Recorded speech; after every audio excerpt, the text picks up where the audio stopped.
イントロのない曲ってあるじゃないですか。いきなり歌から始まるやつ。ああいう曲の使いどころというか使い方って難しくないですか？難しいっすよね。曲の入り方がね、印象的なものが多いので、使い方によってはいいアクセントになるなぁとは思うんですけど、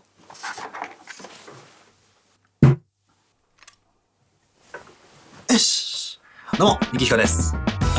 イントロのない曲のつなぎ方でつまずく人も多いんじゃないかなと思うんですけど、何がそんなに難しいのかっていうのを DJ よくわかんない人に一応説明しておくと、DJ がね、曲をつなぐときは何も前の曲をいきなりバーンって止めて、次の曲をバーンってスタートさせてるわけではなくて、前の曲の裏で次の曲をスタートさせておいて、で、その裏でビート合わせとかね、いろいろして流れを止めないように入れ替えていくんですけど、そのためにね、曲を流しながらいろいろ操作をする時間が必要になってくるんですよ。要は曲をつなぐために、なんて言うんだろう、こう、のりしろ的な部分が必要になってくるってことなんですよ。こののりしろとしてイントロを使うっていうのが一番オーソドックスなミックスの形です。このイントロ部分をうまく使うことで、例えば前の曲のサビが終わったところで次の曲の歌がね、綺麗に入ってくるっていう形を作ることができます。ということはですよ、イントロがない曲っていうのは曲をつなぐためののりしろがないっていうことになるんですよ。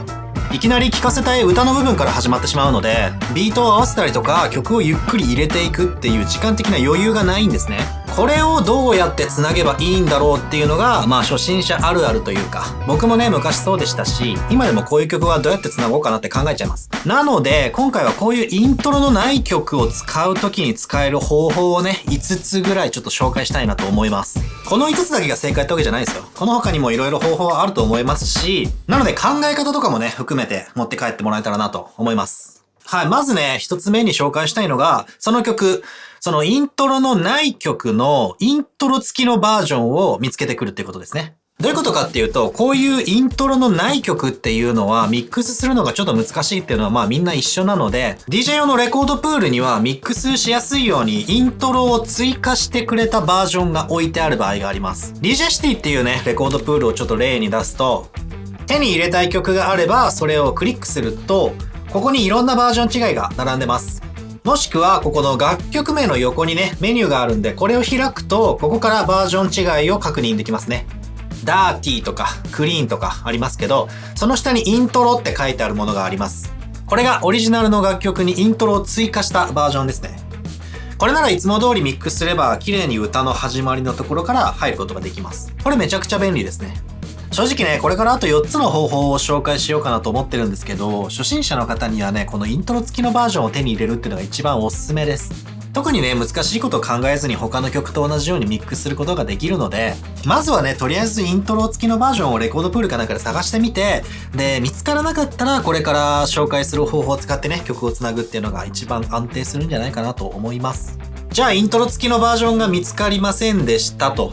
ちょっと古い曲とかはね、レコードプールには置いてないことが多いので、その時に使える方法としては、まず一つに、イントロがない代わりに前の曲のアウトロを使ってやるっていう方法があります。大体の曲が最後のサビが終わったところでアウトロに入るので、そのアウトロを使って次の曲を入れてやるっていう方法ですね。こう、キック合わせをしながら次の曲をゆっくり入れていくっていう工程を踏むことができないので、ゆっくり入れながら、キック合わせをしながら入れ替えていくっていう形ですね。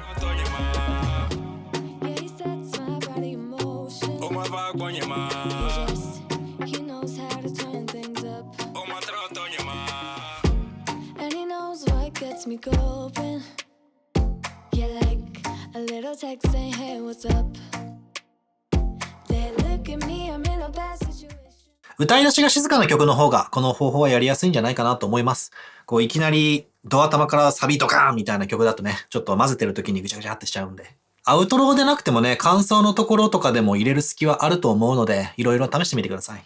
他にはね、イントロがないんだったら歌の部分をもう一層のりしろとして使っちゃえっていう考え方もありますよね。歌からすぐに始まる曲だったとしても、そこはもう思い切ってね、最初の歌の部分をのりしろとして使っちゃって、で、歌の切りがいいところでね、切り替えてあげるってこともできそうですよね。例えば A メロはもうミックスで使っちゃって、で、その後の B メロから聴かせようかなとか、A メロと B メロでこう、切りのいい曲なんかはね、使えそうですよね。この場合ね、ミックスするときにどうしても後ろの歌の部分が聞こえてきてしまうので、この EQ のミッドですね。人間の声はだいたいこのミッドの部分に入るので、このミッドを下げた状態で入れてあげると歌を目立たせないで入れることができますね。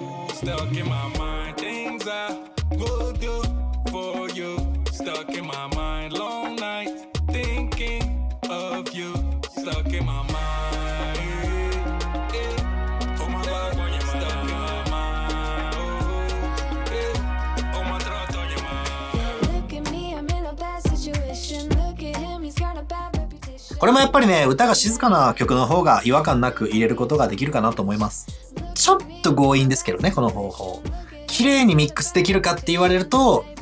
ちょっと力技かなっていう気もします。他にも短く詰めてコンパクトにサビだけ使いたいっていう時にも使えたりしますね。うまく使えば自分の好きなとこから曲を始めることができます。それとあとね、もうそもそも曲をミックスしないっていう選択肢もありますよね。エコーアウトで曲をもう一旦終わらせちゃって、その後曲をスタートさせるっていう方法ね。一回流れを完全に止めてしまうので、使いどころは難しいかもしれないんですけど、曲の始めが特徴的なものだったり、例えばこうサビからいきなり始まる曲とかね、出だしにインパクトがある曲だとやりやすいかなと思います。これはエコーアウトができるとそんなに難しくないですね。エフェクトでエコーをかけながらフェーダーを下げるだけです。EQ でローを下げながらかけてあげるとスッキリ聞こえやすいかなと思います。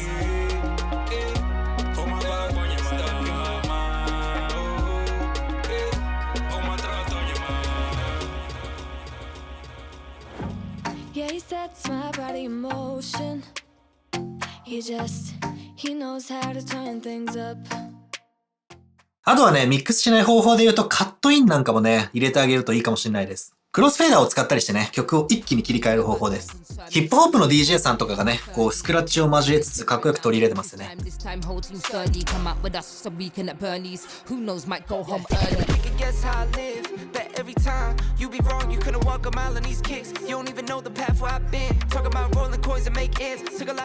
これはね、やっぱりいきなり曲を切り替えるとね、聞く方もびっくりしちゃうので、気持ちよく決めるの本当に難しいです。僕もね、下手なんであんまり上手にできないんですけど、こうスクラッチを使ってかっこよく切り替えたりとか、同じ言葉同士で繋いでみたりとか、リミックスからのいきなり原曲ぶっ込んでみたりとかね。難しいんだけど、クリエイティブなミックスができるっていう意味では一番幅広いかもしれないですね。練習する価値はあると思います。で、最後の一つ、5つ目の方法は、そもそもそういう曲を使わないっていう。いきなり何言ってんだこいつって思ってるかもしれないんですけど、僕としてはね、この考え方は結構重要なんじゃないかなと思ってて、というのもね、僕が DJ を始めた時を思い出すと、もうとにかく視野が狭かったなと思うわけですよ。全部の曲を自分の好きな曲、自分のかけたい曲、この曲ってもう決め打ちでかけてたんですよ。だからイントロのない曲かけたいって思ったら、もうなんとかしてそれをかけようと思っちゃってたんですよね。でも果たしてその曲じゃないと本当にダメかっていう。